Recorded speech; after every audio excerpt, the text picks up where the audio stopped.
تخریبات زلزله در هرات شما بیننده گزارش ویژه‌ای از راهل میدیا هستین.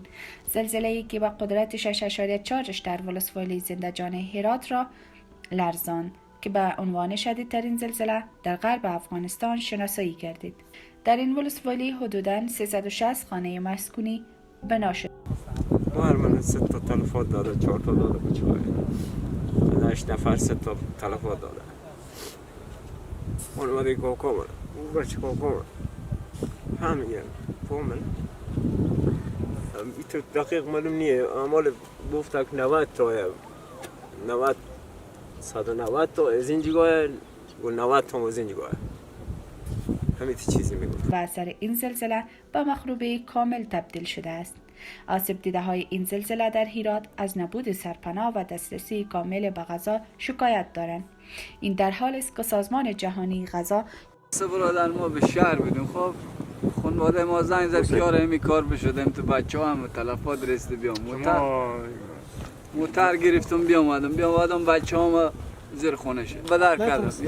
یک بچه ما رفته 10 ساله بوده، دختر برار ما 10 ساله بوده برفته، مادر ما برفته، زن برار ما برفته.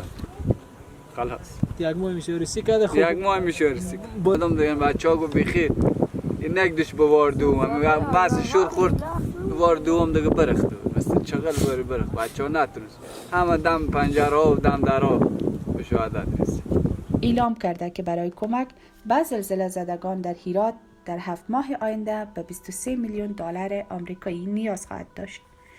آسیب دیدگان این زلزله در معرض خطرات بهداشتی به ویژه بیماری‌های عفونی، سلامت روان و وسایل اجتماعی دچار شده‌اند و همچنان خطرات بالقوه خشونت فیزیکی و جنسی نیز تهدید می‌کند. این در حالی است که کمک‌های دولتی و نهادهای بین‌المللی در داخل از افغانستان در هرات در یک ماه اخیر سرازیر شده است، اما باشنده‌های هرات از عدم دسترسی کافی به این کمک‌ها شکایت دارند.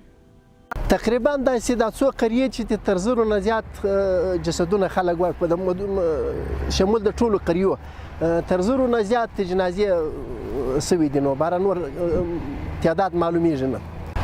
خیریه بنسټونه چې دي هغه نن ټوله همکار مؤسسات چې و په دې رابطه باندې خاص مجلس درلودلی او حتی خارجي کشورو هم همکاري ښودلې ده.